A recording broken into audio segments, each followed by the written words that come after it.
So you made a decision on the quarterback yet, or Not yet yet, on that? not yet, and we're not going to announce it anyway because we'd like to, make them have to prepare for both guys. I talked to a couple guys from the OU staff that said that was a challenge last week, having two different game plans for two different QBs, and so we're going to try to keep them guessing this week.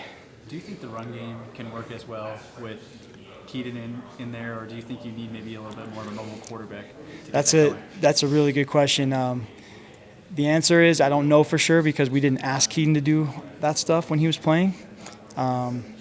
So I think he can do some of it.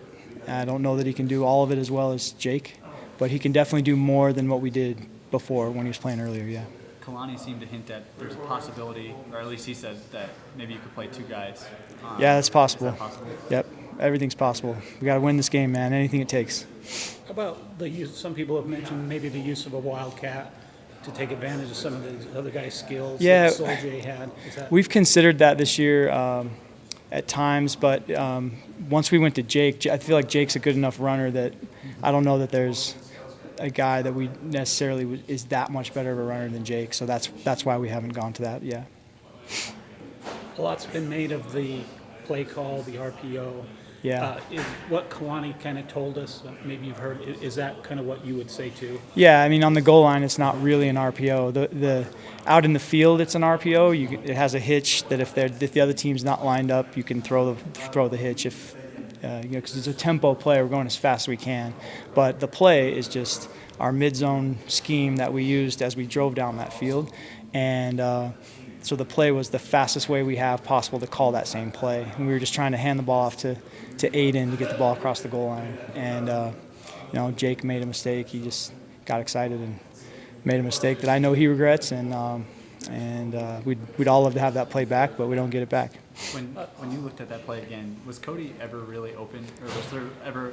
No, it's not even really an option on the goal line because so here's the thing: when you're on the goal line, the defense isn't going to back up. So running a hitch, whether they're, it's just not really an option. But that same play out in the field, it is. And Jake I think he just mixed up the two scenarios, and it's a lack of experience play. It's one of those tough lessons you learn. We went through some of those with Zach, all young quarterbacks, and so, we'd all love to have that one back for sure. Other than the turnovers, which are huge. Yeah.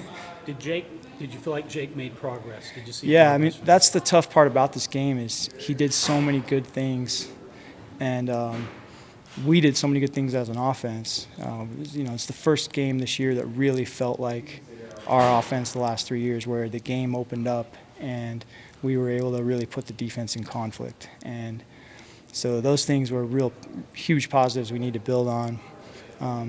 The turnovers that's the difference in the game. So we can't deny that and can't hide from it. It's on us. But there were a lot of positives in that game that we need to build on, and I was proud of our team, how hard we competed. One thing I want to point out is after the pick six, Jake chased the guy 100 yards, tried to make a tackle, went back out on the field and drove our team down for a touchdown where he capped it off with a really good run, tied the game 24-24.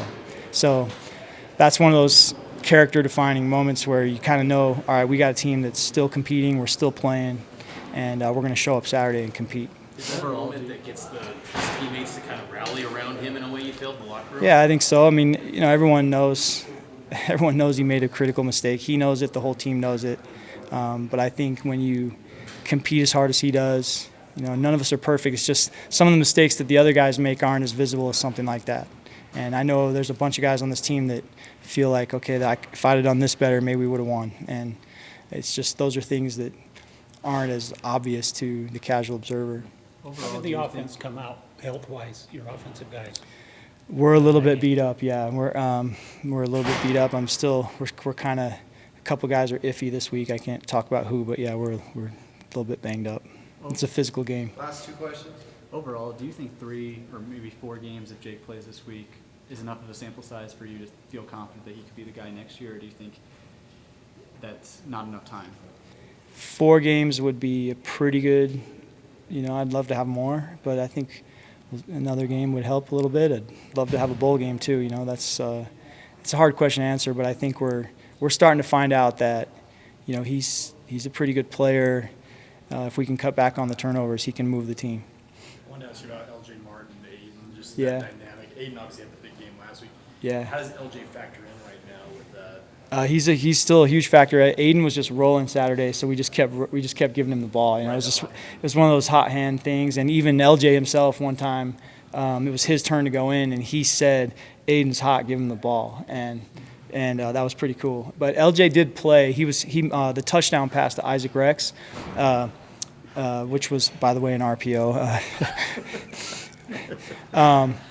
That touchdown pass to Isaac Rex, LJ made a great block. He blocked the defensive end by himself and got the job done and well enough for Jake to get the throw to Isaac. So that was a big play that LJ made that probably nobody noticed. But he's still very much a part of this thing. It's just Aiden was hot, so we just kept giving him the ball.